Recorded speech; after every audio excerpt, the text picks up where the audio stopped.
"This ain't your seat, girl." The words, laced with sugar-coated venom, dripped from his lips. She showed him the boarding pass. 2A first class. His smirk widened. The flight attendant, all fake smiles and zero backbone, sided with him, of course. Upgrade to economy? Passengers pretended not to watch. But here's the thing they didn't know. Amara wasn't just some kid. She was a prodigy who could buy and sell this whole damn airline. And her quiet fury? They mistook it for fear. They have no idea how her quiet kindness will change everything. They saw skin, not steel. This wasn't about a seat. It's about dignity, a lesson about to be learned 30,000 feet in the air. Brace yourselves, face. What no one, especially the crew, realized was that she wasn't just any passenger. She was the daughter of a billionaire whose influence could ground every plane in the airline's fleet. And she was about to make a call that would change everything. Black 11-year-old billionaire girl, seat stolen by white passenger. Seconds later, flight is grounded. The plane jolts violently as the captain's voice cuts through the cabin with chilling finality. This aircraft is returning to the gate. Security will be boarding. 11-year-old Amara Jenkins feels every eye on the plane turn toward her. A sea of strangers suddenly united in their judgment. Tears threaten at the corners of her eyes as she stands frozen in the aisle. The boarding pass clutched in her trembling hand, clearly showing seat 2A. Her seat now occupied by the scowling middle-aged man who refuses to make eye contact with anyone but the flight attendant. "I paid for first class," he insists through clenched teeth. "And I'm not giving up my seat to accommodate some disruption." The word hangs in the air, heavy with implication. Amara's father, Marcus Jenkins, stands protectively beside his daughter, his normally composed demeanor now a barely contained storm. "My daughter's seat," he says with deliberate calm that belies the tension in his shoulders, "was purchased weeks ago. She has the boarding pass to prove it." The flight attendant looks between them, conflict etched across her face as the ripple of whispers travels through the cabin.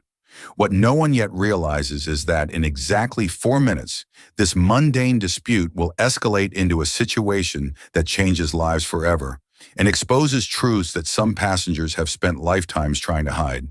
But to understand how we got here, how an 11-year-old black girl who quietly built a tech empire worth billions from her bedroom could find herself at the center of a confrontation that would soon make national headlines. We need to go back to where the day began, in the PARD of the Jenkins family home. The alarm chirps softly at 4:30 a.m.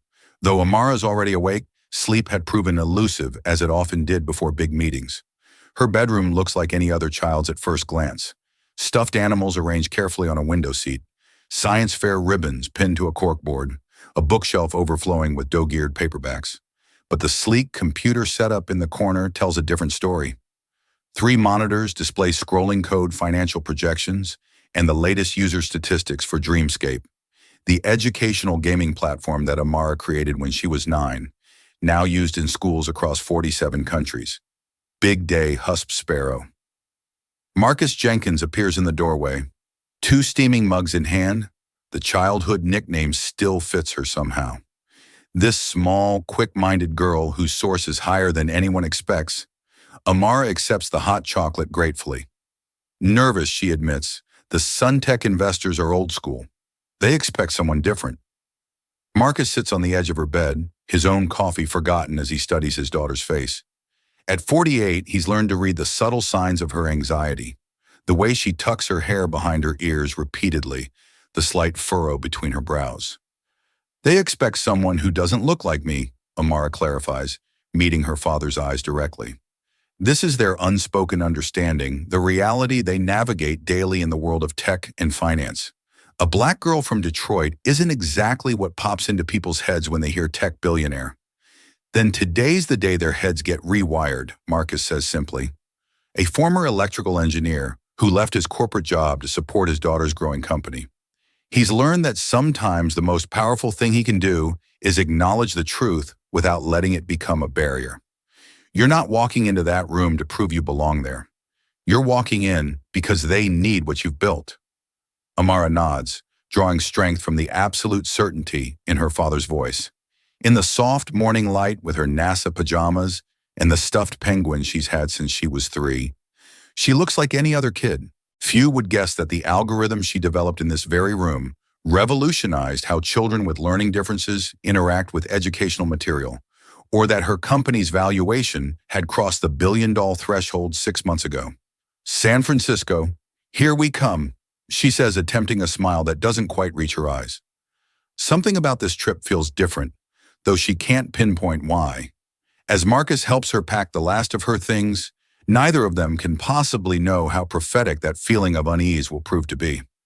2 hours later, Detroit Metropolitan Airport buzzes with early morning travelers.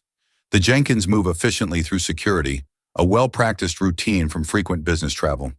Amara's passport shows stamps from Tokyo, London, Singapore, evidence of pitches, conferences, and partnership meetings that have taken her around the world. Today's meeting with SUNTC Ventures could mean expanding Dreamscape's reach to underserved communities globally, a mission that makes the exhausting travel schedule worthwhile. "Dad, did you remember to pack my presentation thumb drive?" Amara asks, suddenly pausing in the middle of the terminal. Marcus pats his breast pocket with a knowing smile. "Right here, plus the backup in my carry-on and another uploaded to the cloud. Triple redundancy, just like you taught me." This small exchange, the child reminding the parent reassuring, captures the unique dynamic between them. Their roles often shift and blend. Sometimes Marcus is the protective father. Sometimes he's the supportive executive to Amara's visionary CEO. They've learned to dance between these identities seamlessly, each filling in the gaps for the other. At the gate, Amara reviews her presentation notes while Marcus makes a phone call to their driver in San Francisco. Around them, the usual airport tableau unfolds. Business travelers hammering away on laptops. Families seeing excited children. Solo travelers lost in books or podcasts. No one pays particular attention to the unassuming father-daughter pair, and that's exactly how they prefer it. Amara's company has been featured in business magazines and tech blogs, but they've carefully guarded her privacy-limiting photos and public appearances. Her innovations, not her age or appearance, are what she wants the world to focus on. Now boarding Group A for Flight 1982 to San Francisco. The announcement crackles over the speakers. Marcus gathers their things as Amara tucks her tablet into her backpack. "Ready, Sparrow?" He asks, the question layered with meaning beyond just the boarding call. Amara takes a deep breath, squares her shoulders beneath her neat blazer, custom-tailored, but still unmistakably designed for a child, and nods. "Ready?" They join the line, boarding passes in hand. Amara's ticket shows seat 2A, a window seat in first class. Though Marcus could easily afford first-class tickets for both of them, he's deliberately booked himself in economy 3 rows behind the divider. These small decisions are part of the careful balance they maintain, providing Amara the comfort she needs for important business trips while teaching her the value of money and privilege. "I'll be right back there if you need anything," Marcus reminds her as they reach the front of the line. "Just push the call button or text me." Amara nods, straightening her posture as she hands her boarding pass to the gate agent. There's a subtle shift in her demeanor now, a composure that settles over her like a cloak. Marcus recognizes it as her business mode, the same poised presence she brings to boardrooms and investor meetings. "Welcome aboard, Miss Jenkins," the gate agent says, scanning her pass with a warm smile that falters only slightly upon realizing the passenger's age. "Enjoy your flight to San Francisco." Amara thanks her politely and steps onto the jet bridge, unaware that the carefully controlled world she and her father have built is about to collide with forces they couldn't have anticipated. Because despite her extraordinary achievements, despite the wealth she's generated and the lives her technology has improved to some people boarding Flight 1382, today Amara Jenkins will never be more than what they first see, a black child in a space they've decided she doesn't belong. The first-class cabin of Flight 1382 gleams with the muted luxury of leather seats and extra legroom. Amara moves confidently towards seat 2A, her small carry-on rolling behind her. She's flown often enough to navigate the rituals of air travel with ease, where to stow her bag, how to adjust her seat, the polite nods exchanged with flight attendants. From 3 rows back in economy, Marcus watches his daughter settle into her seat, a familiar mix of pride and anxiety stirring within him. Every time Amara steps away from his protective presence, he feels it. That catch in his throat, the silent prayer that the world will see her as he does, brilliant, deserving, and so much more than the sum of others' expectations. The steady stream of passengers continues boarding. A distinguished-looking woman in her 60s takes the aisle seat across from Amara, offering a cordial smile that Amara returns. A young man with wireless earbuds claims the seat beside the woman, barely looking up from his phone. The atmosphere is tranquil, the usual pre-flight murmur, creating a cocoon of white noise that allows Amara to review her presentation notes one final time. The calm shatters when a latecomer rushes into the first-class cabin, a man in his 50s with salt and pepper hair and an expensive suit that shows signs of a harried morning. His face is flushed from rushing, his expression darkening as he scans the row numbers. "Excuse me," he says, stopping at Amara's row and checking his boarding pass again. "I believe you're in my seat." Amara looks up momentarily, confused. She double-checks her own boarding pass. "Oh, this is 2A. The man, Richard Blackwell, though Amara doesn't yet know his name, looks from the child to the boarding pass. She holds out his frown, deepening. "There must be some mistake. I specifically booked this seat." A flight attendant approaches, drawn by the brewing conflict. "Is there a problem here?" "Yes," Richard says before Amara can respond. "I believe there's been a mix-up with the seating assignments." Amara speaks up, her voice clear despite its softness. "My boarding pass says 2A, and that's what I booked." The flight attendant, Sandra Miles, her name tag reads, gently takes both boarding passes to examine them. Her expression betrays nothing as she confirms what Amara has already said. "Miss Jenkins is correctly seated in 2A. "Sir, let me check your assignment." Richard's jaw tightens visibly. "That's impossible. I always book this seat on this route." "Check again." Sandra scans his boarding pass with practiced patience. "Mr. Blackwell, your assigned seat is actually 12C in economy plus economy." The word explodes from him with such indignation that several nearby passengers look up. "That's ridiculous. I've been a platinum member for 15 years. I never fly economy." "I understand your frustration, sir, but this has to be fixed," Richard interrupts, his voice rising. "I have an important meeting directly after landing. I need to work during this flight." Sandra maintains her professional composure. "I'd be happy to check if there are any other first-class seats available, but at the moment it appears we're fully booked in this cabin." Richard's gaze shifts to Amara, who sits perfectly still, acutely aware of the scrutiny now directed at her from surrounding passengers. His next words come slowly, deliberately. "Surely there's some flexibility here. Perhaps the young lady wouldn't mind relocating. I doubt she needs the workspace as urgently as I do." The implication hangs in the air, unmistakable in its condescension. Sandra's smile becomes fixed. "Sir, Miss Jenkins has a confirmed reservation for the seat. I cannot ask her to relocate. Come on." Richard lowers his voice, leaning closer to Sandra. "Be reasonable. Look at her. She's what, 10, 11? How important could her reasons for being in first class possibly be?" Amara feels heat rising to her cheeks. She's encountered this before, the dismissal, the assumptions, but it never stings any less. She considers offering to switch just to end the mounting discomfort, but her father's voice echoes in her mind. Never surrender your rightful place to make someone else comfortable with their prejudice. Before she can decide, a new voice enters the conversation. The older woman seated across the aisle. "Excuse me," she says, her tone pleasant but firm. "I couldn't help overhearing. Perhaps I might offer my seat." I meant to see the woman, elegantly dressed with silver hair swept into a neat bun, looks directly at Richard with keen gray eyes that miss nothing. That would solve the issue, wouldn't it? The young lady keeps her assigned seat and you get to remain in first class.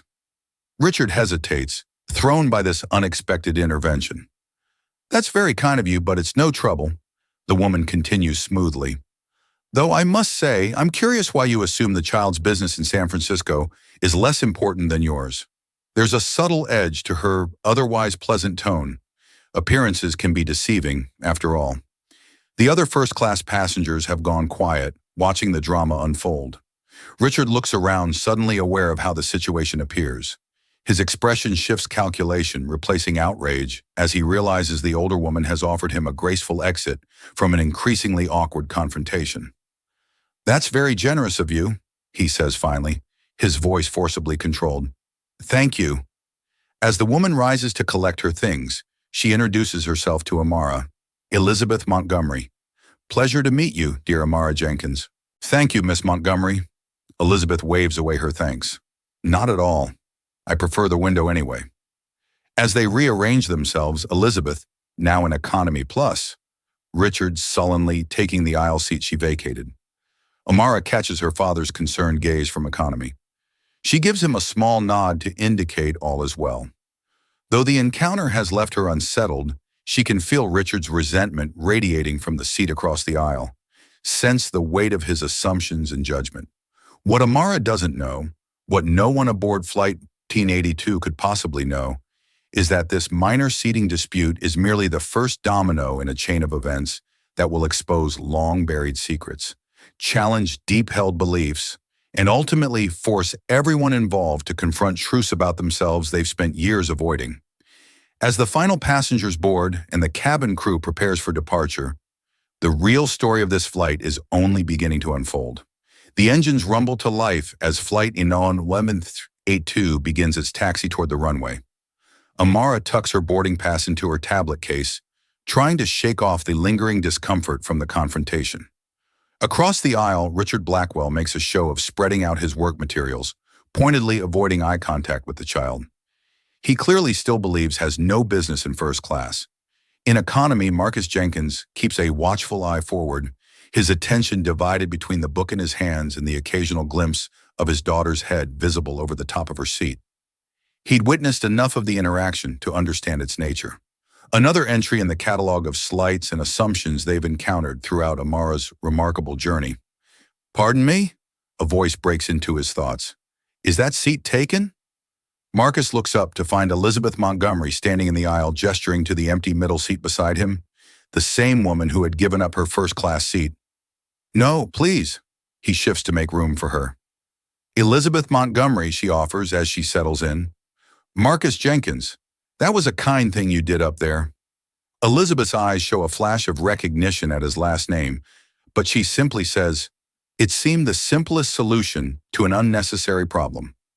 After a pause, she adds more quietly, some people are remarkably resistant to having their assumptions challenged. Marcus studies her with new interest. You didn't have to give up your seat. Perhaps not, but your daughter shouldn't have had to defend her right to occupy the space she paid for either. Elizabeth's matter-of-fact tone holds no request for gratitude or acknowledgement of sacrifice, just a statement of principle that resonates deeply with Marcus. Their conversation is interrupted by the captain's voice over the intercom, welcoming passengers aboard the 3-hour flight to San Francisco. The standard announcements follow: expected weather conditions, cruising altitude, estimated arrival time. The familiarity of the routine allows Amara to gradually relax, opening her tablet to review her presentation one last time before allowing herself to enjoy the window view during takeoff. As the plane accelerates down the runway and lifts into the sky, the sprawling expanse of Detroit falls away beneath them. Amara watches the city of her birth with all its complexities, challenges, and fierce resilience transform into a miniature model of itself. There's something centering about this perspective, a reminder that problems that loom large on the ground often shrink when viewed from above.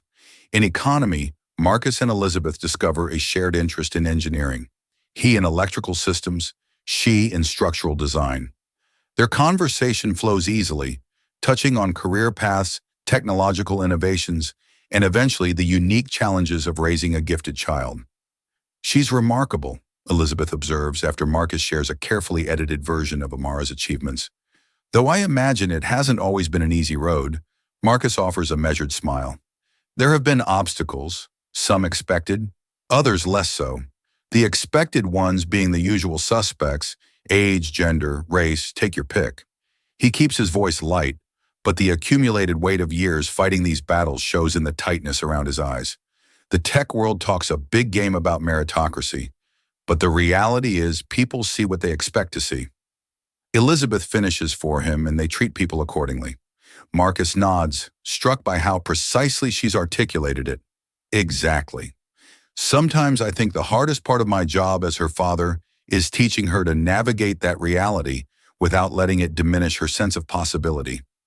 Up in first class, Amara has pulled out her sketchbook, a habit she's maintained since childhood, jotting down ideas and designs that often become the seeds of new features for Dreamscape. Her current project focuses on adapting the platform for children with visual impairments, creating sensory feedback systems that would make digital learning more accessible. Richard Blackwell, despite his determined focus on his laptop, finds his attention repeatedly drawn to the child's meticulous sketches. Professional curiosity gradually overcomes his lingering resentment as he recognizes complex circuit designs taking shape under her pencil. "That's an interesting approach," he comments, finally his tone neutral but interested. "Haptic feedback system." Amara looks up, surprised by the overture. "Yes, I'm trying to design something more intuitive than what's currently available." For what application, she hesitates. Years of cautious media training making her automatically guard details of unreleased projects.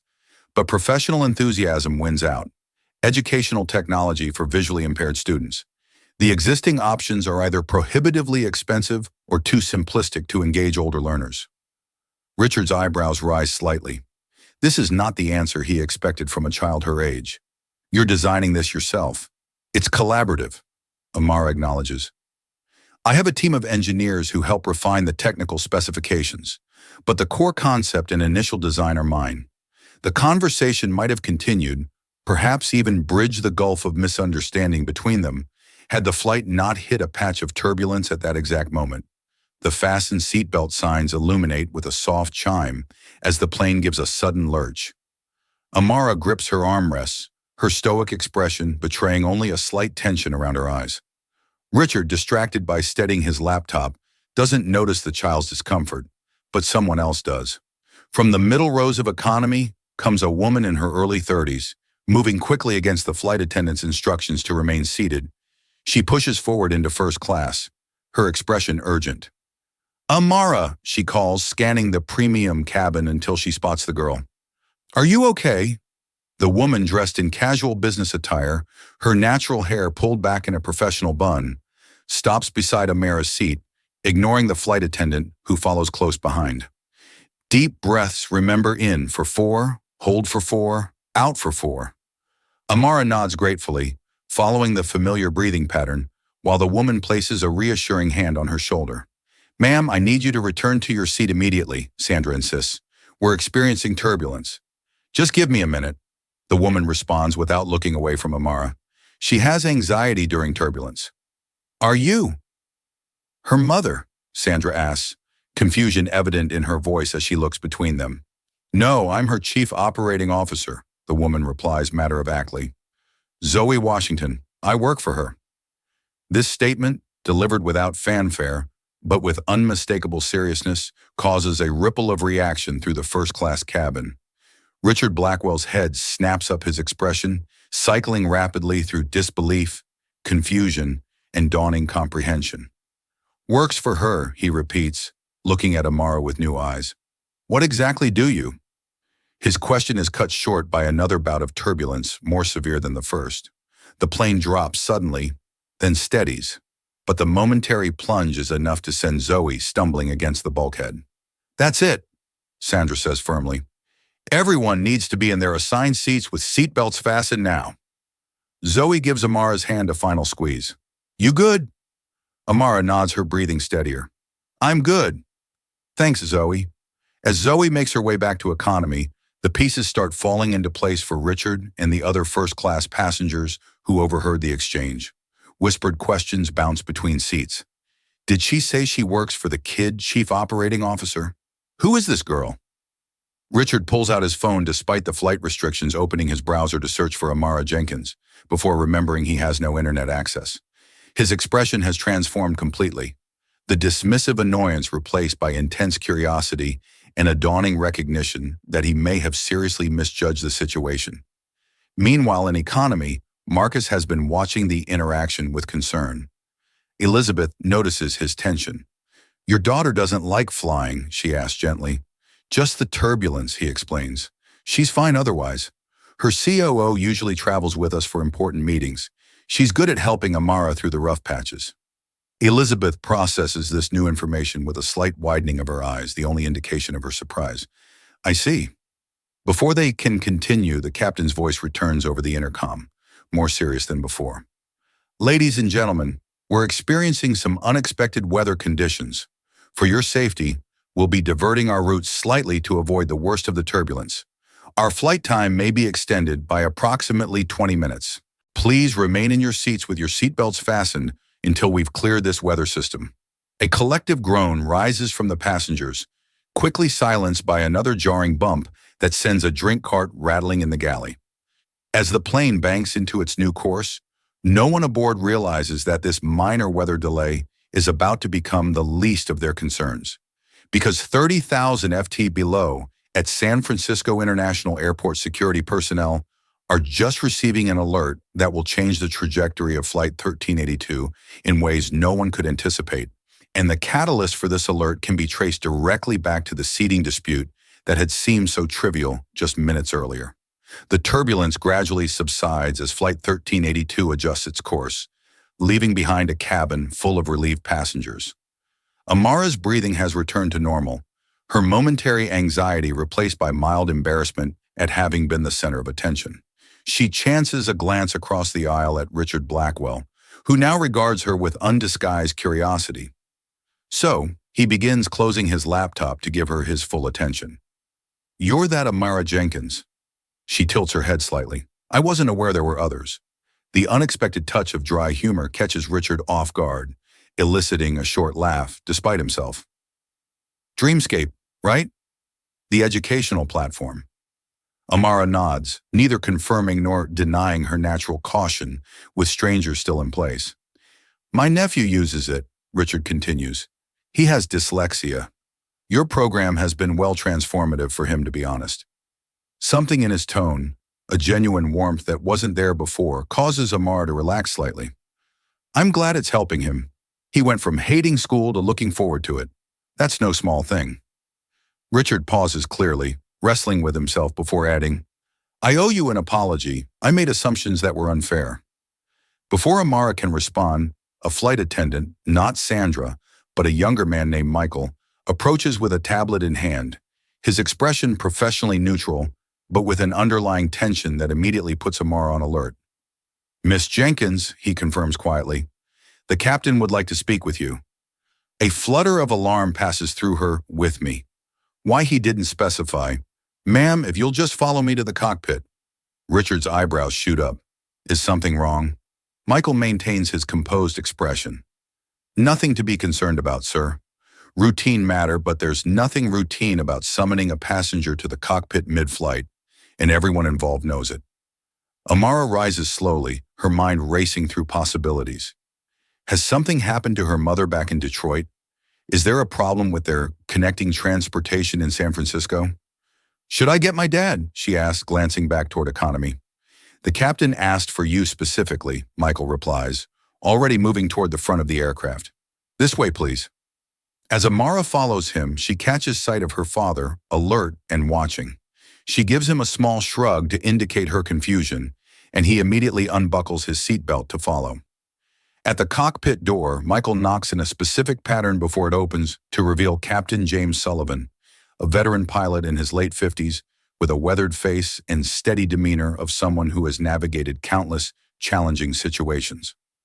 "Miss Jenkins." He greets her with a formal nod. "Thank you for coming up. I apologize for the unusual request." Behind her, Marcus arrives slightly breathless. "What's going on? Why do you need to speak with my daughter?" Captain Sullivan takes in the protective father with a measuring glance. "Mr. Jenkins, I presume." "Good. I'm glad you're here too. Please step inside for a moment. First Officer Chen will continue monitoring our systems. The cockpit is compact, but state-of-the-art glowing displays and instrumentation surrounding the pilot and co-pilot seats. First Officer Chen, a woman in her 40s with calm, efficient movements, acknowledges them with a brief nod before returning her attention to the controls. Captain Sullivan closes the door behind them, ensuring their privacy from the rest of the passengers. "I've just received a rather unusual communication from ground security at SFO." He begins without preamble. "It seems someone has called in a security concern specifically regarding you, Miss Jenkins." Amara blinks in confusion. What kind of security concern? The caller claimed. You are traveling under false pretenses and using fraudulent identification. The captain's tone remains neutral, but his eyes are sharp, assessing their reactions. Marcus stiffens. That's absurd. My daughter's documentation is completely legitimate. I understand this may be upsetting, Captain Sullivan continues, but I'm required to take all security alerts seriously, even ones that seem improbable. He turns to Amara directly. Can you tell me the purpose of your visit to San Francisco business meeting? She answers promptly. With NC Ventures, they're considering a major investment in my company. Your company, the captain repeats his expression, betraying nothing. And that would be Dreamscape Educational Technologies, Marcus interjects. My daughter is the founder and CEO. She's presenting to their board this afternoon. Captain Sullivan absorbs this information, his gaze moving between father and daughter. I see. And you have documentation confirming your identity in this meeting. Amara reaches for her tablet.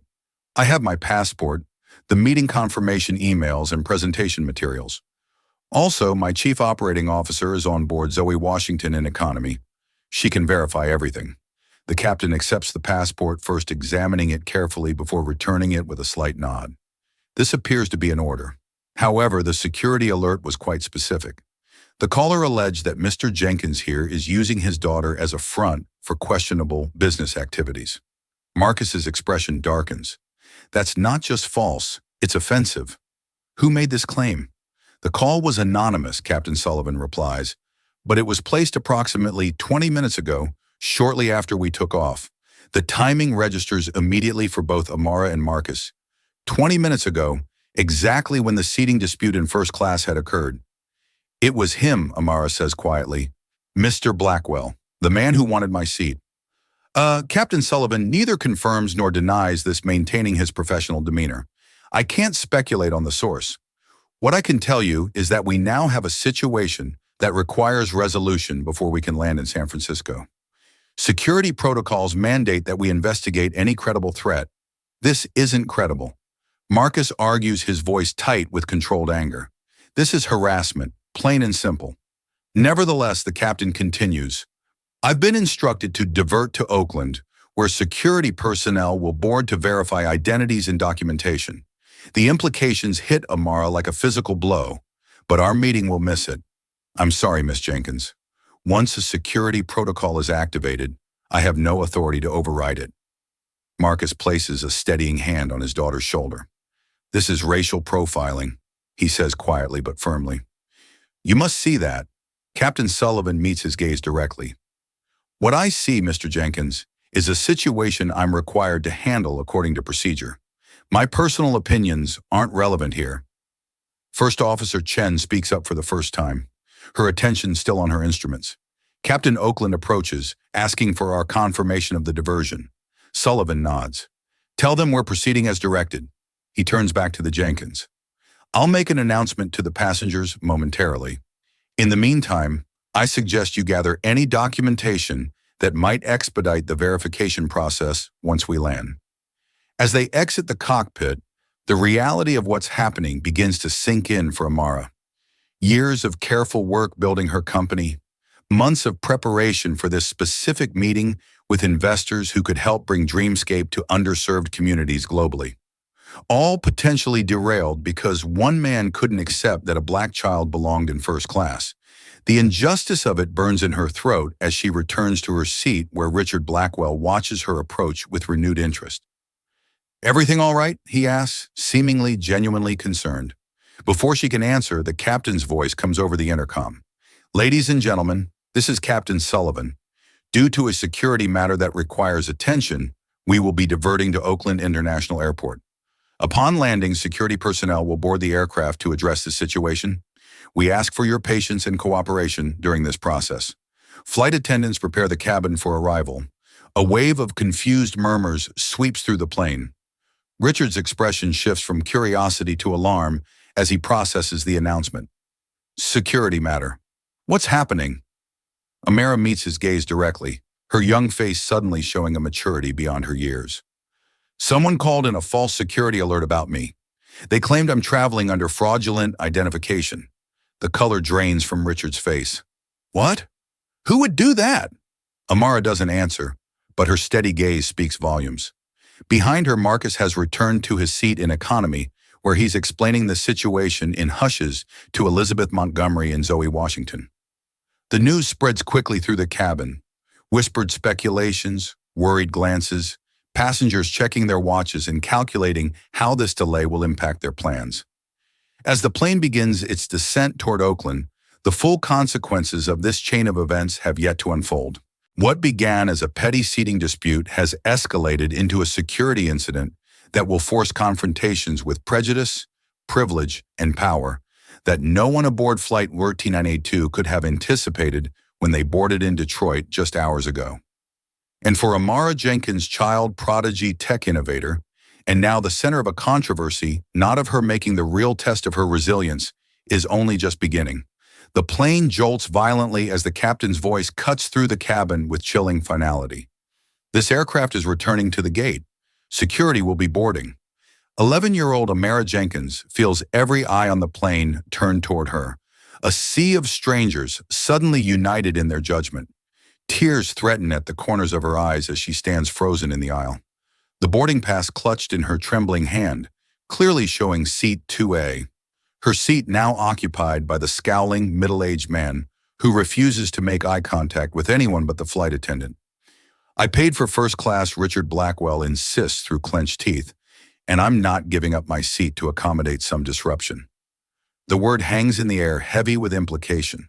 Amara's father, Marcus Jenkins, stands protectively beside his daughter, his normally composed demeanor now a barely contained storm. My daughter's seat, he says with deliberate calm that belies the tension in his shoulders, was purchased weeks ago. She has the boarding pass to prove it. The flight attendant looks between them, conflict etched across her face as the ripple of whispers travels through the cabin. In this moment of heightened tension, with all eyes on the confrontation unfolding in first class, no one notices the subtle shift in Elizabeth Montgomery's expression as she watches from several rows back. A calculation, a decision forming behind her carefully neutral facade. No one sees Zoe Washington's hand tighten around her phone thumb, poised over a contact labeled emergency protocol. And no one, least of all Richard Blackwell himself, realizes that his impulsive phone call during the turbulence has set in motion events that will expose secrets far more damaging than a simple case of prejudice.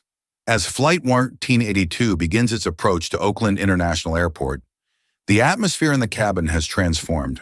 What began as a routine morning flight now crackles with tension.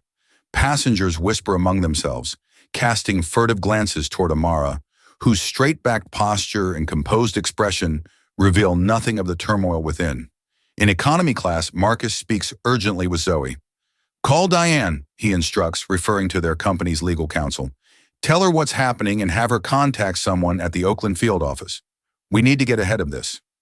Zoe nods, already typing on her phone despite the restrictions on electronic devices.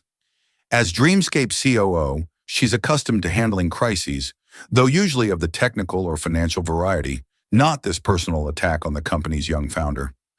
Beside them, Elizabeth Montgomery listens quietly, her keen eyes missing nothing. "You believe this is deliberate?" she observes. Not a question, but a statement. Marcus glances at her, weighing how much to share with the stranger who has already shown unexpected kindness. It would be quite a coincidence otherwise. Indeed, Elizabeth's voice holds a note of something Marcus can't quite identify. Not quite anger, not quite resignation, but a complex blend of both. History has a way of repeating itself when we fail to acknowledge its patterns. Before Marcus can respond, the captain's voice returns. Flight attendants prepare for landing. The descent into Oakland is smooth despite the circumstances, the plane touching down with barely a bump before taxiing toward a remote area of the airport away from the main terminals. Through her window, Amara can see several official vehicles waiting. Airport security police, even what appears to be an FBI agent in a dark suit. "This is insane," Richard mutters from across the aisle, watching the same scene unfold. All this for a simple verification check. Amara turns to him, her voice low but clear. "There's nothing simple about it when you're the one being questioned." Richard shifts uncomfortably, avoiding her direct gaze. The transformation in his demeanor since learning of her identity has been remarkable, from dismissive condescension to awkward contrition. But Amara finds no satisfaction in this change. She's seen it too many times before. The sudden respect that comes only after her achievements are made known, as if her humanity alone weren't enough to warrant basic courtesy. The plane comes to a complete stop, and Captain Sullivan's voice addresses them one final time. Ladies and gentlemen, we have arrived at Oakland International Airport. Please remain seated with your seatbelts fastened until security personnel have completed their procedures. I appreciate your continued patience and cooperation. The main cabin door opens and three individuals board two airport security officers and the FBI agent Amara had spotted from the window. They confer briefly with Sandra and Michael before Sandra approaches Amara's seat. "Miss Jenkins," she says quietly, "the officers would like to speak with you and your father. If you'll come with me, please."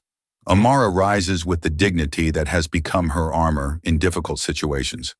As she moves toward the front of the plane, Marcus joins her from economy, placing a supportive hand on her shoulder. Together, they follow Sandra to the galley area where the officers wait. The FBI agent steps forward. "Miss Jenkins, Mr. Jenkins, I'm Special Agent Tanya Rodriguez. I understand there's been a security concern regarding your identities and travel purposes." Marcus speaks first, his tone respectful but firm, a concern based on a false report. "Agent Rodriguez, my daughter is traveling to San Francisco for a legitimate business meeting. We have all necessary documentation to verify our identities and purpose." Agent Rodriguez nods, her expression professional but not unkind. "I understand this is disruptive, sir. The sooner we can verify everything, the sooner we can resolve the situation."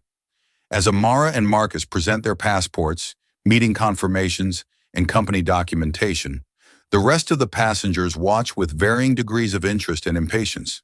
For most, this is merely an inconvenient delay. For a few, it's an uncomfortable reminder of the disparities in how people are treated based on appearance alone. Richard Blackwell sits rigidly in his seat, a cold sweat breaking out on his forehead as he observes the investigation he himself set in motion. What had seemed a justified response to a perceived slight now looks increasingly like a massive error in judgment, one with potential repercussions beyond this flight. "You did this?" a voice says softly from beside him. Richard turns to find Elizabeth Montgomery has moved to the vacant seat next to his, her gray eyes holding his with unsettling intensity. "I don't know what you're talking about," he responds automatically, though his voice lacks conviction. Elizabeth's smile is thin and knowing. "Let me refresh your memory. 20 minutes into the flight, right after discovering who Amara Jenkins actually is, you excused yourself to use the lavatory, but instead of heading toward the restrooms, you made a call. A security tip, perhaps." Richard's face pales. "How could you possibly?" I observed, "Mr. Blackwell. A habit from my former profession." She leans closer, her voice dropping further. "What I'm curious about is why. Was it simple spite because she wouldn't give up her seat, or something deeper? Something about seeing a young black girl in a position of power that you found threatening?" Richard recoils as if slapped. "That's absurd. I'm not. I would never save it." Elizabeth cuts him off. "What interests me now is what you plan to do about the situation you've created." Before Richard can respond, a commotion at the front of the plane draws their attention. Agent Rodriguez is speaking into her radio, her expression serious as she receives information that clearly changes the dynamics of the situation. Beside her, Amara and Marcus exchange puzzled glances. "What's happening now?" Amara asks, sensing the shift in energy. Agent Rodriguez puts away her radio regarding the Jenkins with new interest. "It seems there's been a development. The security alert included specific allegations about financial irregularities at Dreamscape Technologies. Given the nature of these claims, this has become a matter for our white-collar crime division." Marcus stiffens. "That's completely false. Our company's finances are transparent and above board."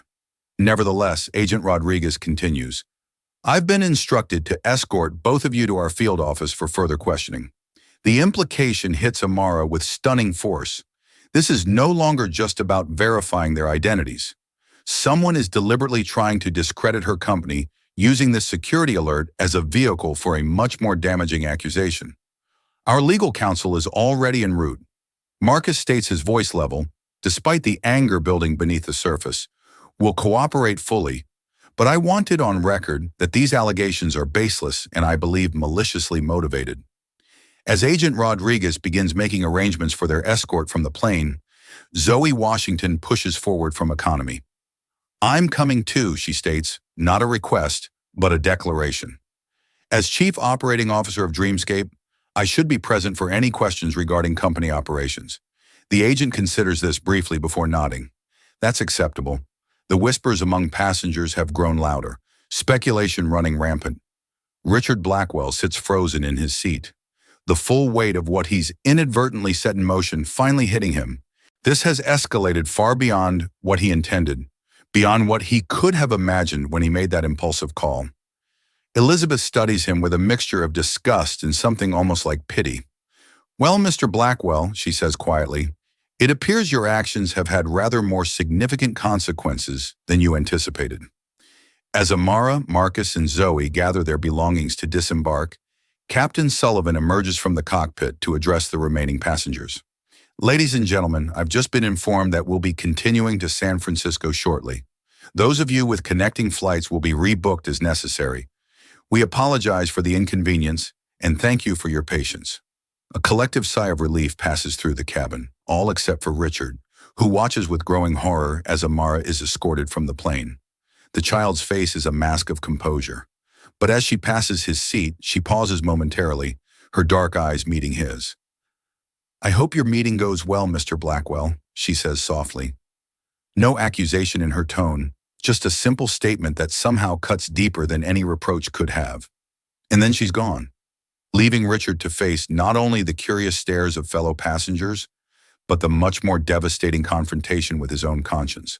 What none of them realized, not Amara, not Marcus, not Richard, and not even the observant Elizabeth Montgomery, is that the most shocking revelations of this day are still to come.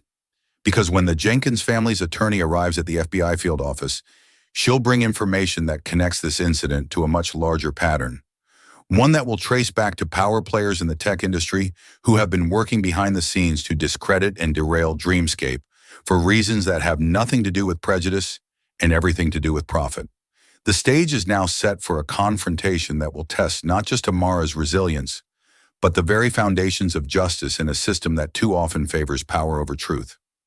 The Oakland FBI field office hums with efficient activity, a stark contrast to the charged emotional atmosphere surrounding Amara, Marcus, and Zoe. As they're escorted through security checkpoints, Agent Rodriguez leads them to a conference room rather than an interrogation room, a small courtesy that Marcus notes with grim appreciation. Please make yourselves comfortable, she says, gesturing to the chairs around a polished table. I'll need to gather some additional materials before we continue. As soon as the door closes behind her, Zoe turns to Marcus. Diane's 20 minutes out. She's bringing the full financial audit from last quarter and has already contacted the SUNTC board to explain the situation. Marcus nods his attention on Amara, who sits unnaturally still, her usual animation replaced by a guarded watchfulness. You doing okay, Sparrow? He asks gently. She meets his eyes. I'm fine. The words are steady, but Marcus recognizes the slight tremor in her hands as she arranges her tablet and documents on the table. The same tremor she gets before major presentations or difficult meetings. Not fear exactly, but the physical manifestation of her mind working over time, processing scenarios, calculating responses. Remember what we always say, he reminds her softly. We can only control our own actions and reactions. She finishes. I know, Dad. A ghost of a smile touches her lips before fading. But this is different. This isn't just about me now. It's about Dreamscape, about everything we've built. Zoe reaches across the table to squeeze Amara's hand. And we've built it solid. Whatever they throw at us, the foundation holds. The door opens again, and Agent Rodriguez returns with a colleague, an older man with salt and pepper hair, and the weathered face of someone who's seen too many cases end badly. This is Special Agent Donovan from our Financial Crimes Division. She introduces him. He'll be leading this portion of the investigation. Agent Donovan takes a seat across from them, placing a thick folder on the table. I understand your attorney is en route. He begins without preamble. We can wait if you prefer, but in the interest of resolving this quickly, we could start with some basic questions. Marcus exchanges glances with Zoe before nodding. We have nothing to hide. Ask your questions. Very well. Donovan opens the folder. The alert we received contains specific allegations regarding financial improprieties at Dreamscape Technologies, particularly concerning the movement of funds between several offshore accounts in the company's main operating accounts. Can you explain the purpose of these international transactions? The question is precise enough to confirm Marcus's suspicion. This isn't a random accusation, but a targeted attack from someone with inside knowledge of their operations. Those transactions, he explains evenly, are part of our global education initiative. We partner with schools in developing countries to provide our platform at subsidized rates. The accounts you're referring to handle the currency conversions and local disbursements necessary for those programs. Agent Donovan makes a note. These programs are fully documented extensively, Zoe interjects. Every transaction is tracked, audited, and reported in our quarterly SEC filings. We maintain transparency as a core corporate value. The questioning continues along these lines.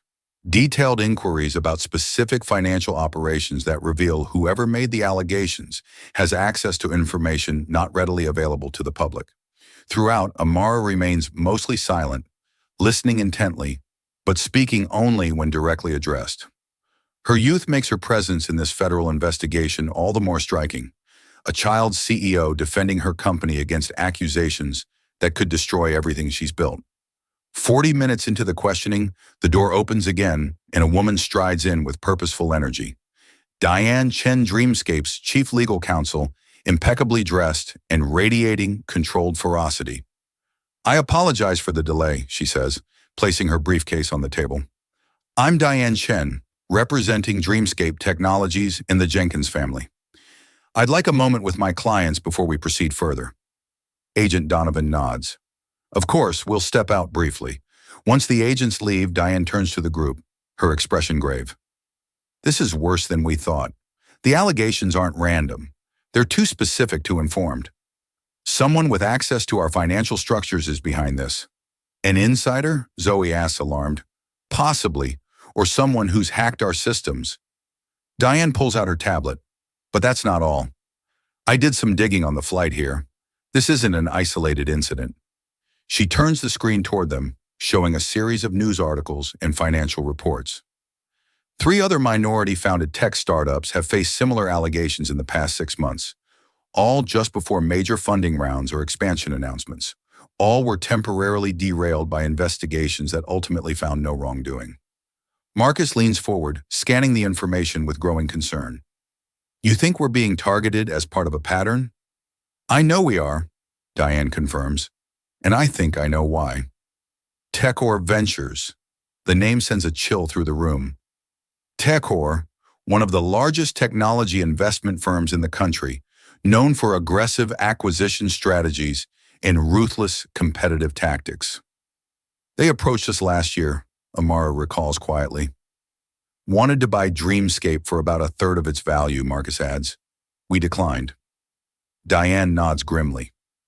All the companies targeted had one thing in common.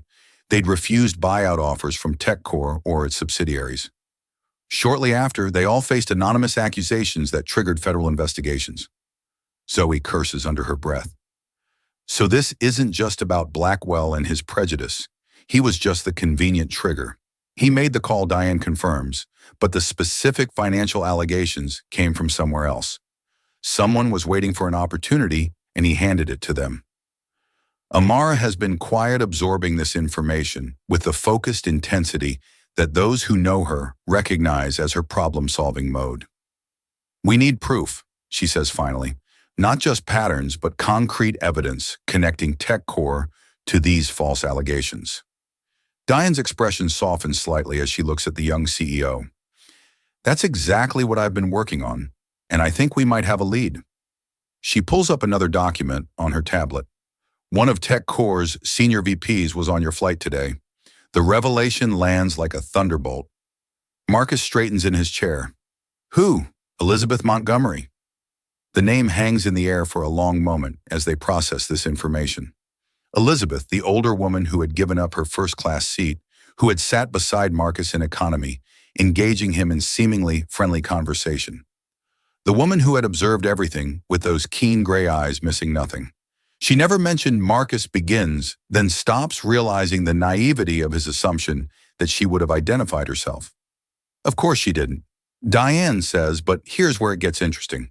According to my sources, Elizabeth Montgomery submitted her resignation to TechCore yesterday. Effective immediately. No explanation given. The implication is clear but confusing. If Montgomery was part of TechCore's scheme, why resign just before it came to fruition? And if she wasn't involved, what did her presence on the flight mean?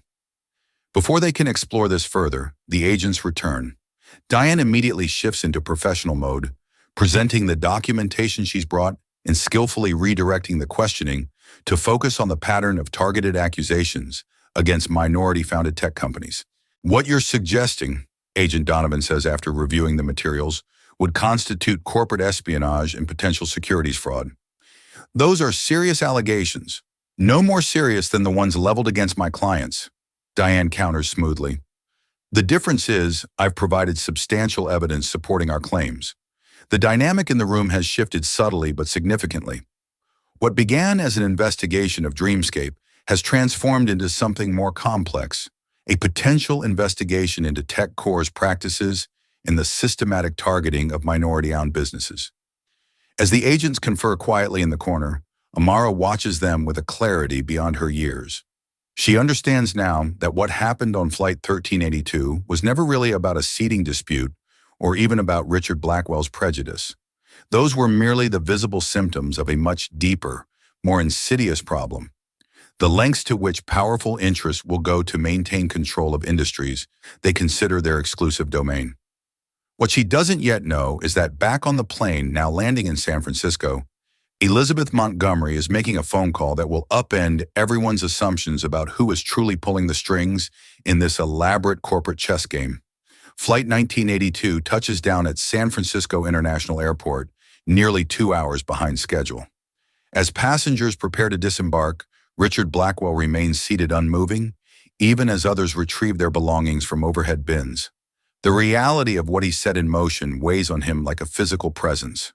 The accusations, the FBI involvement, the public spectacle of Amara Jenkins being escorted from the plane. Sir Sandra approaches his seat. We've arrived in San Francisco. You can deplane now. Richard looks up, his expression haunted. I made a mistake, he says, not to Sandra specifically, but as if needing to voice the realization aloud. A terrible mistake. Sandra regards him with professional neutrality. Your belongings, sir. He collects his things mechanically, moving through the motions without really seeing what he's doing. As he steps into the aisle, he notices Elizabeth Montgomery waiting near the exit, speaking quietly into her phone.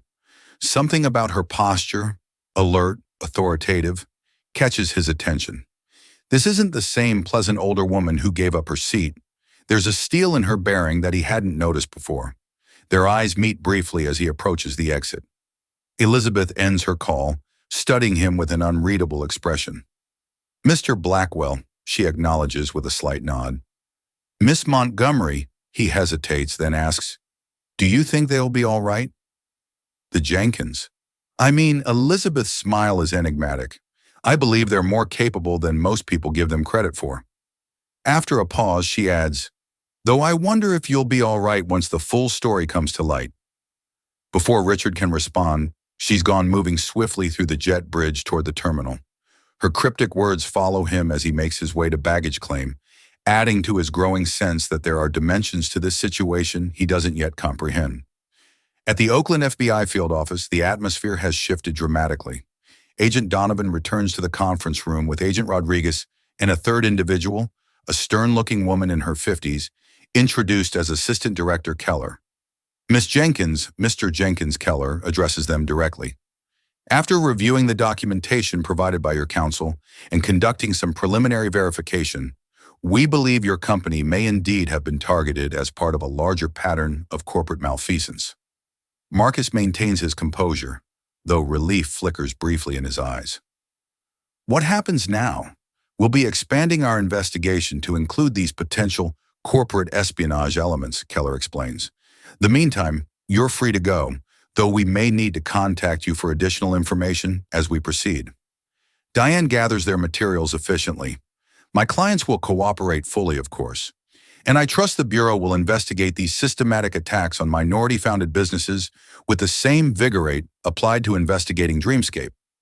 Keller meets her gaze directly. We follow the evidence. Ms. Chen wherever it leads. As they prepare to leave, Agent Rodriguez pulls Marcus aside briefly. For what it's worth, she says quietly, I'm sorry for the disruption to your day, especially for your daughter.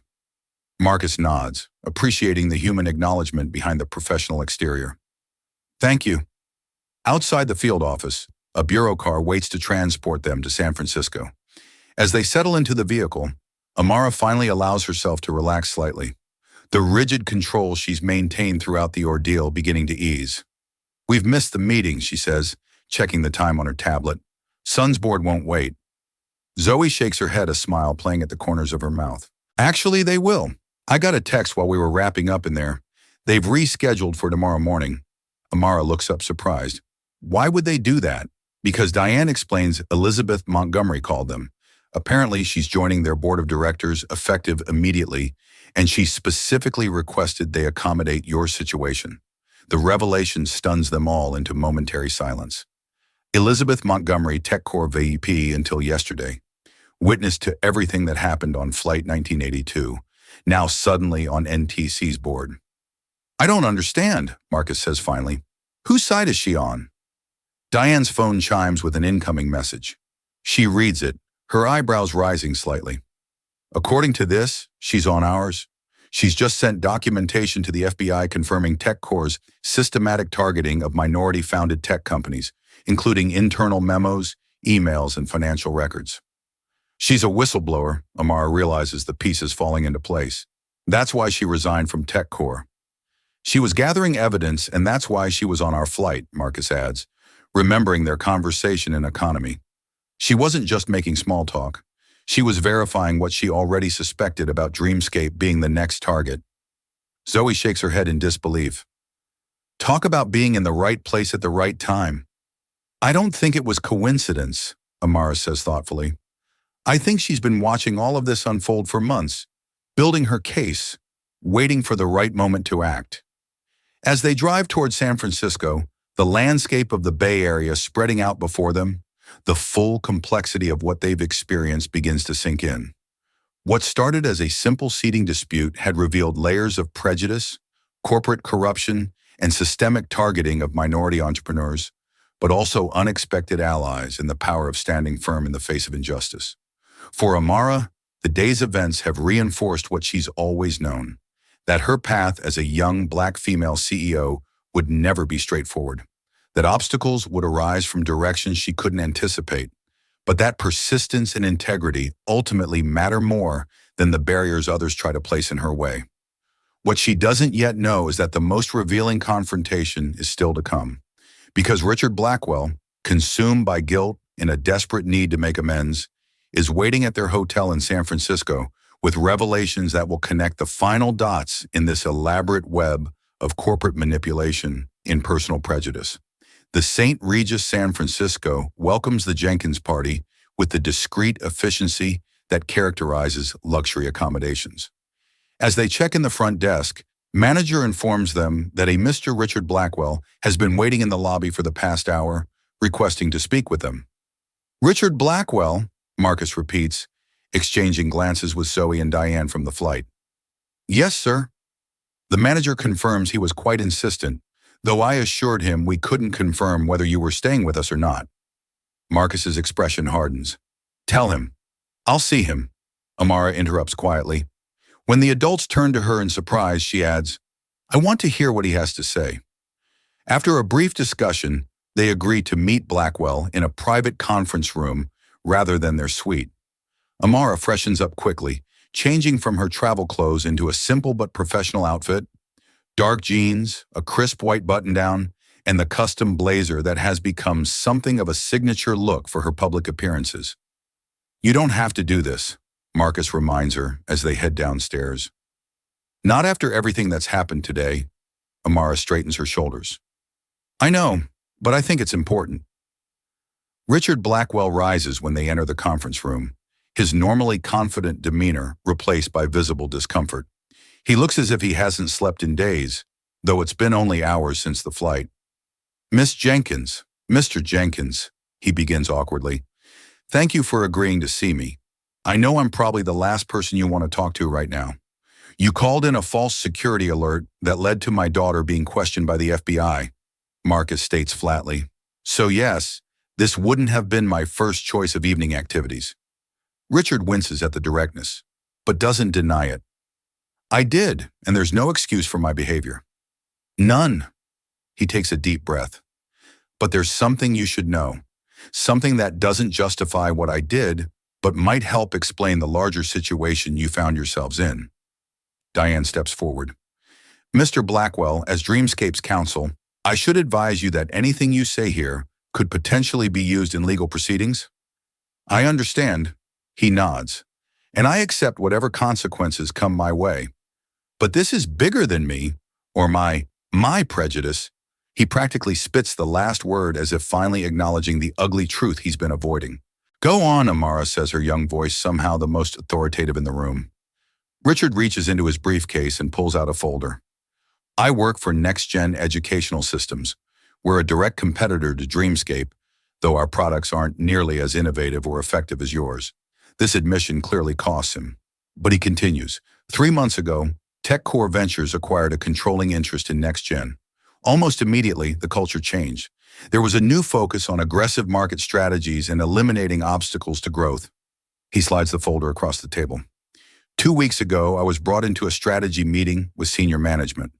They outlined a plan to discredit several competing educational technology companies with Dreamscape at the top of the list. The plan included everything from spreading rumors about financial irregularities to questioning the authenticity of your role as CEO. Marcus opens the folder, scanning its contents with growing anger. You were planning this all along. Me personally, Richard clarifies, though, the distinction offers little comfort. I wasn't part of the planning team, but I was aware of it, and when I saw you on the flight today, he trails off the implication clear. You saw an opportunity. Amara finishes for him, her voice steady despite the hurt beneath it. You decided to help implement their plan. Richard nods miserably. I told myself it was just business, that I was protecting my company's interests. But the truth is, he finally meets Amara's eyes directly. The truth is, when I saw you in that first-class seat, something in me couldn't accept it. Not because of anything you did, but because of what you represent. Success achieved in ways that challenge everything I've been taught about how the world works and who gets to succeed in it. The brutal honesty of this admission silences the room. For all the corporate machinations and economic motivations underlying the day's events, this simple truth stands starkly revealed. The personal prejudice that made Richard a willing participant in a larger scheme. What changed? Diane asks finally. Why are you telling us this now? Richard's expression shifts, a complex mixture of shame and resolve. Watching you being escorted off that plane, seeing the dignity with which you handled a situation that I created out of spite and bias. He shakes his head, and then after we landed, I received a call from our CEO. He was furious, not because I'd done something unethical, but because it hadn't worked. Because Elizabeth Montgomery had apparently blown the whistle on the entire operation. So, this is damage control, Zoe suggests, skeptically trying to get ahead of the story before it breaks. No, Richard insists. This is me trying, however, inadequately to right a wrong. Documents in that folder prove NextGen's involvement in the conspiracy against Dreamscape and the other targeted companies. Emails, meeting minutes, strategy documents, everything you need to corroborate what Elizabeth Montgomery has already reported to the authorities. Marcus examines the materials more carefully. This could be useful to the FBI investigation. That's the idea, Richard acknowledges. I've already contacted Agent Rodriguez to arrange a formal statement tomorrow morning. He turns back to Amara. None of this excuses what I did. The corporate conspiracy created the conditions, but my own prejudice made me a willing participant. I can only say that I'm sorry, and that I'll do everything in my power to make amends, starting with providing evidence against the company I work for. Amara studies him with the thoughtful intensity that has become her hallmark. Why did you really give up your seat to Miss Montgomery on the plane? Was it because she offered, or because you wanted to distance yourself from what you'd started? The question catches Richard off guard perceptive in a way that reminds him yet again that he's dealing with no ordinary 11-year-old. Both he admits after a moment. I was uncomfortable with what I'd done, but not uncomfortable enough to try to stop it. Not until I saw the consequences firsthand. Amira nods, accepting this complex truth without comment. She rises from her seat, signaling the end of the meeting. Thank you for the information. Mr. Blackwell will make sure it reaches the appropriate authorities. As Richard gathers his things to leave, Amara adds, one more thing. You mentioned your nephew uses Dreamscape, the one with dyslexia. Richard looks up surprised. She remembered this detail from their brief conversation on the plane. Yes, it's been transformative for him. Tell him we're releasing an update next month with enhanced features for users with dyslexia. Beta testing showed a 40% improvement in reading comprehension and engagement. He might want to sign up for early access. With that, she turns and walks out, leaving Richard staring after her in stunned silence. Outside the conference room, Marcus catches up to his daughter. You didn't have to do that. Tell him about the update. Amara shrugs slightly. His nephew deserves the best tools available, regardless of his uncle's actions. After a pause, she adds, besides, that's what Dreamscape is about. Making education accessible to everyone, even when the world isn't fair. As they head back to their suite to prepare for tomorrow's rescheduled meeting with Suna, Marcus marvels once again at his daughter's capacity for wisdom beyond her years through all the challenges of this extraordinary day. The prejudice, the false accusations, the corporate conspiracy Amara has maintained, not just her composure, but her fundamental commitment to the mission that drives her work, started as a confrontation over an airplane seat, has exposed layers of bias and corruption that might otherwise have remained hidden. And in doing so, it has also revealed something else: the remarkable resilience of a child who refuses to let others' limitations define her path forward. The next morning dawned clear and bright over San Francisco Bay, the city's iconic skyline etched against a brilliant blue sky. In the Jenkins Hotel suite, preparations for the SUNTC meeting are underway with the focused efficiency that characterizes Dreamscape's operations. Amara reviews her presentation one final time, the familiar material grounding her after yesterday's turbulence. Zoe coordinates with their local team, ensuring all technical requirements for the demonstration are in place. Marcus handles calls from their Detroit headquarters, where news of the FBI investigation has inevitably reached key staff members. At precisely 9:15 a.m., a knock at the door announces the arrival of Diane Chen, accompanied by an unexpected visitor, Elizabeth Montgomery. Hope you don't mind the surprise, Elizabeth says as she enters the authoritative presence they glimpsed briefly on the plane, now fully evident. I thought we might benefit from a strategy session before the meeting. Marcus studies her with cautious interest. That depends on what strategy you have in mind, Miss Montgomery. Your role in all this remains unclear. Elizabeth accepts this weariness with a gracious nod. Fair enough. Let me clarify my position. She takes a seat in the living area, her posture relaxed but her eyes sharp and focused. For the past 8 months, I've been gathering evidence of TechCore's systematic targeting of minority-founded tech companies. What began as concerning patterns in investment decisions gradually revealed itself as a deliberate campaign to either acquire these companies at devalued prices or destroy them outright if acquisition failed. And your role in this campaign, Diane asked pointedly, observer.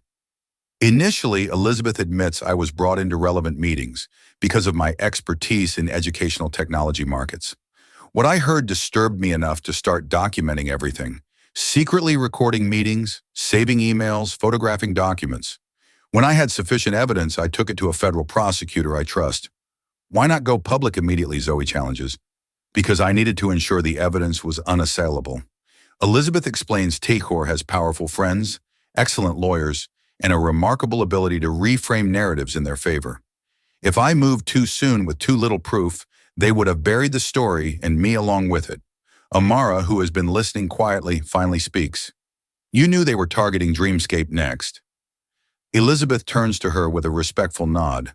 Yes, your company became a priority target after refusing their acquisition offer last year.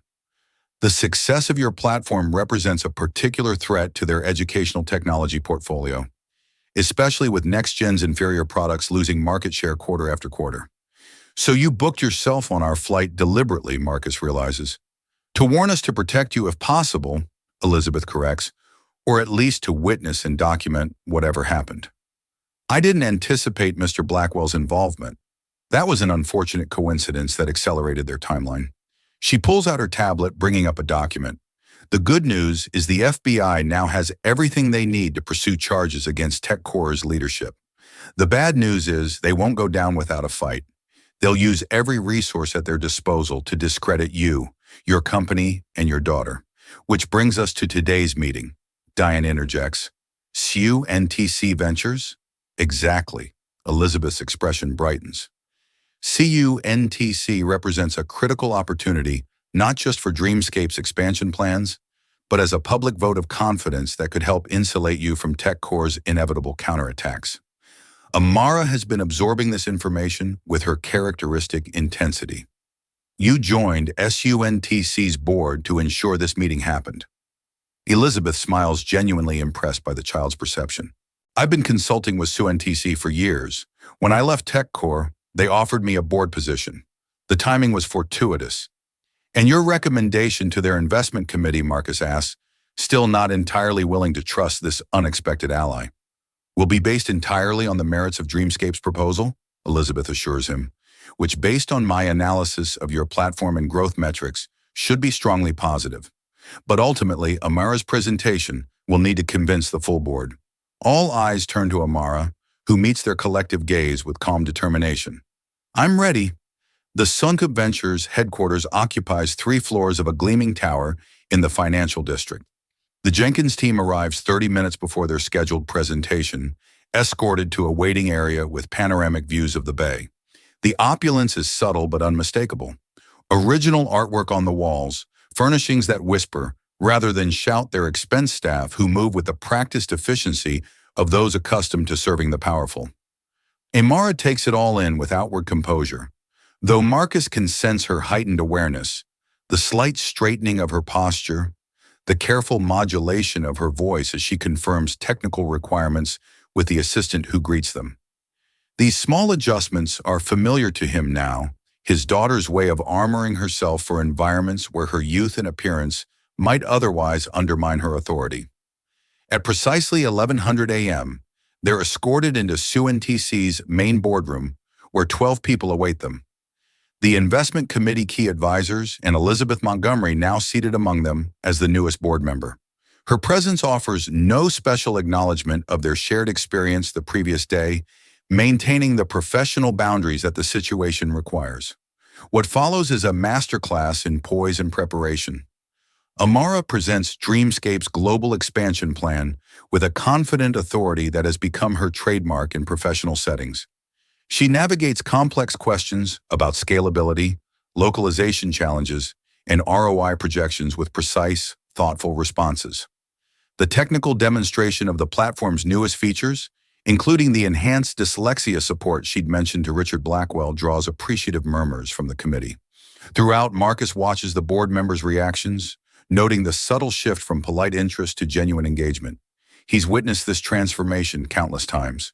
The initial skepticism that greets his 11-year-old daughter, giving way to respect as her intelligence and vision become undeniable. After 90 minutes of presentation and questions, the committee chair, a veteran venture capitalist named James Chen, brings the session to a close. Thank you, Ms. Jenkins. This has been most illuminating. His tone reveals nothing of the committee's leanings. We'll need to deliberate, of course. Perhaps you and your team would like to enjoy some refreshments while we discuss. As they're escorted back to the waiting area, Zoe keeps her voice low. That went well. Better than well. They were engaged, Marcus agrees, especially with the adaptive learning modules for different cultural contexts. Amara says little, mentally reviewing her performance, identifying points where she might have been clearer or more compelling. This critical self-assessment is part of her process, something Marcus has learned to respect rather than interrupt with premature reassurances. They wait for 45 minutes, a relatively short deliberation period that could signal either quick consensus or rapid rejection. When the assistant returns to escort them back to the boardroom, her smile offers no clues. James Chen rises as they enter. Ms. Jenkins, Mr. Jenkins, Miss Washington, thank you for your patience. After careful consideration of Dreamscape's proposal, Suntc Ventures has reached a decision. He pauses a practiced moment of tension before continuing. We would like to offer full funding for your global expansion initiative with an additional allocation for accelerated development of your accessibility features. The relief that washes through the room is palpable. Amara accepts the news with a gracious nod, maintaining her professional demeanor even as Zoe squeezes her shoulder in silent celebration. The committee was particularly impressed with your vision for bringing adaptive educational technology to underserved communities, Chen continues. Elizabeth has also shared some context regarding recent challenges your company has faced. Let me assure you that Kunci stands firmly behind Dreamscape both financially and, if necessary, publicly. This last statement carries significant weight, a commitment of reputational support that could prove crucial in the days ahead as the TechCore investigation unfolds. As they work through the preliminary details of the agreement, Elizabeth catches Marcus's eye briefly, her slight nod confirming what he's beginning to understand, that her advocacy behind the scenes likely helped secure not just the funding, but this promise of public backing.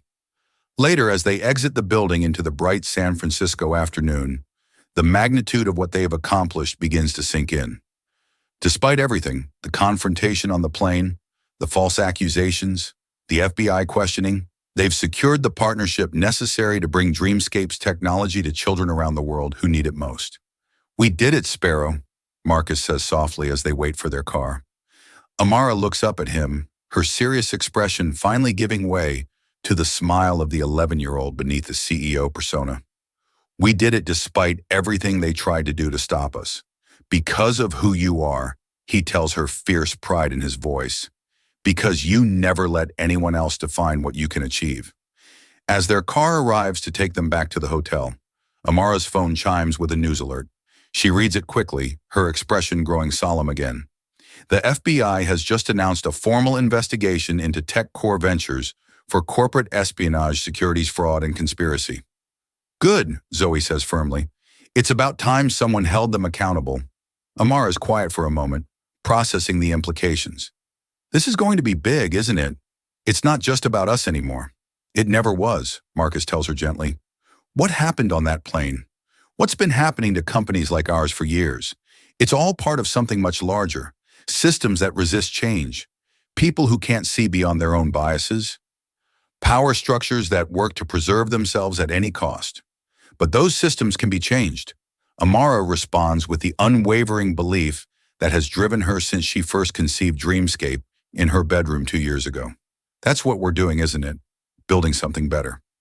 As they drive through the city toward their hotel, the conversation turns to their return flight to Detroit the following day.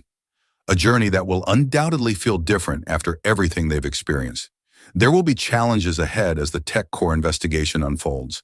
As Dreamscape continues to expand as Amara navigates the complex intersection of her extraordinary capabilities and the world's often limited expectations. But for now, they have achieved what they came for. And in doing so, they have struck a blow not just for their company, but for all those who refuse to accept that the path to success should be narrower for some than for others. What began as a dispute over an airplane seat has revealed truths about power, prejudice, and possibility that will continue to resonate long after Flight 1382 has faded from memory. And through it all, Amara Jenkins, brilliant, resilient, and undeterred, remains focused on the horizon, on the future she is determined to help create.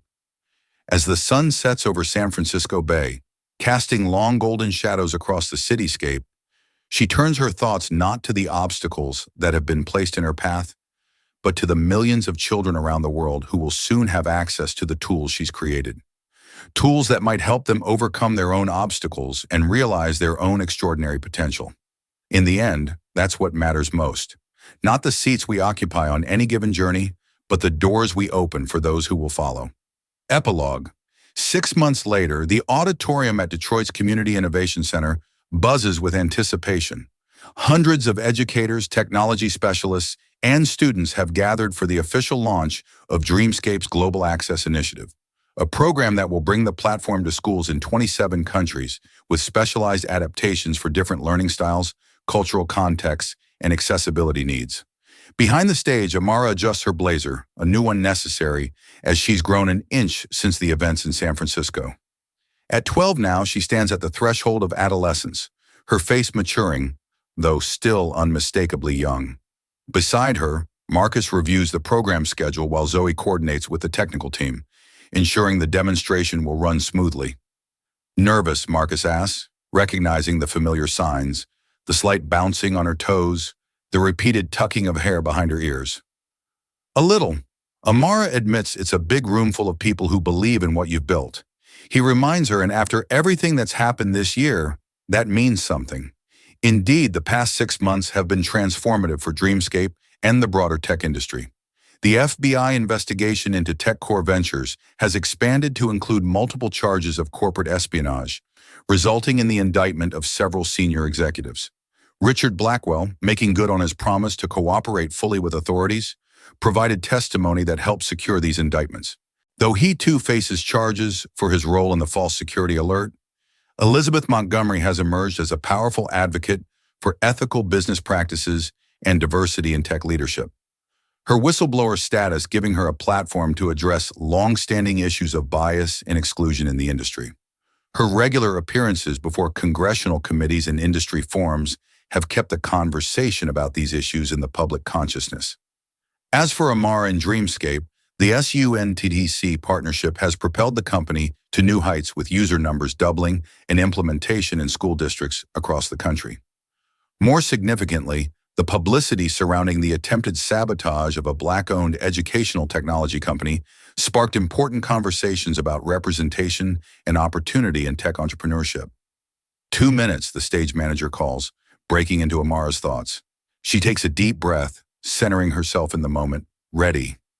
As she steps onto the stage, the audience erupts in applause. Teachers who have seen their students thrive using her platform. Parents grateful for tools that have helped their children overcome learning challenges. Industry peers who recognize the innovation Dreamscape represents. But perhaps most meaningful are the rows of children near the front. Students from local schools, many from backgrounds similar to Amara's own, looking up at her with expressions of undisguised admiration and possibility. Thank you, she begins, her voice clear and confident in the microphone. 6 months ago, Dreamscape faced a crisis that threatened everything we've built. What began as a dispute over an airplane seat exposed a larger pattern of bias and obstruction that has affected many innovative companies founded by people from underrepresented groups in tech. She pauses, surveying the attentive faces before her. But that crisis also revealed something else: the strength of our community, the importance of our mission, and the power of standing firm in the face of injustice. The screen behind her illuminates with images of classrooms around the world. Children in rural India, Mexico, Kenya, and dozens of other locations where Dreamscape's technology has been piloted over the past months. Today, we launch a program that will bring adaptive learning tools to millions of students globally, regardless of geography, economic status, or learning differences. Because we believe that access to quality education isn't a privilege for the few, it's a right for everyone. As Amara continues her presentation detailing the technical innovations and implementation strategies that will make this vision a reality, Marcus watches from the wings with quiet pride. The journey from that tense moment on Flight 1382 to this triumphant launch has been challenging, but it has also affirmed what he's always believed about his remarkable daughter, that her greatest strength lies not just in her brilliant mind, but in her unwavering conviction that technology should serve humanity's highest aspirations. In the audience, unnoticed among the hundreds of attendees, Elizabeth Montgomery listens intently, a satisfied smile playing at the corners of her mouth. Beside her sits an unexpected companion, Richard Blackwell, attending Amara's personal invitation as part of his ongoing effort to make amends and educate himself.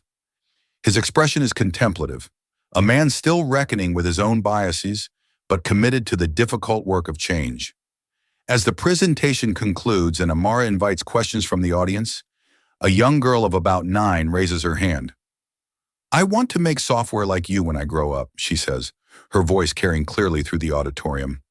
"But people tell me I'm too young to understand coding. What should I tell them?" Amara smiles, recognizing in this child's question echoes of her own early experiences. "Tell them that age is just a number, not a measure of what you can create or understand. Tell them that the most important qualification for building something new isn't how old you are, it's how clearly you can see what needs to exist in the world." She pauses, then adds with a touch of the quiet confidence that has carried her through challenges far greater than any 12-year-old should have to face. "And then show them what you can do, because ultimately that's what changes minds. Not arguing with those who doubt you, but proving through your work that they were wrong to doubt in the first place." As applause fills the auditorium once more, the camera pulls back metaphorically to reveal the scene in its entirety. A young innovator sharing her vision, an audience inspired by possibility, a father watching with pride, former adversaries transformed by reflection and accountability, all connected by a series of events that began with a disputed airplane seat, but expanded to encompass fundamental questions about who deserves a place at the table in our shared technological future. For Amara Jenkins, that future stretches bright before her, not without challenges, certainly, but rich with purpose and possibility. The seat she occupies now at the forefront of educational technology innovation was not given to her by anyone's permission or condescension. She earned it through brilliance, persistence, and an unwavering belief that the tools we create should serve all of humanity, not just those who have traditionally held power. And in that understanding lies perhaps the most important lesson of this remarkable journey. That true innovation comes not from preserving existing systems, but from expanding them to include voices, perspectives, and talents previously excluded. That the future belongs not to those who guard their privileges most jealously, but to those who imagine most boldly what might be possible if we all had the opportunity to contribute our unique gifts. As the event transitions to a demonstration of Dreamscape's newest features, Amara steps from the spotlight, momentarily rejoining her father in the wings. Their eyes meet in shared recognition of how far they've come and how much further they still intend to go. "Good job, Sparrow," Marcus says softly. Amara's smile part, CEO part 12-year-old, wholly herself, illuminates her face. "We're just getting started," she replies. And in those simple words lies the promise of everything yet to come. If you enjoyed this story, please like, comment, and subscribe to see more content like this. Where were you watching from? Let me know in the comments below.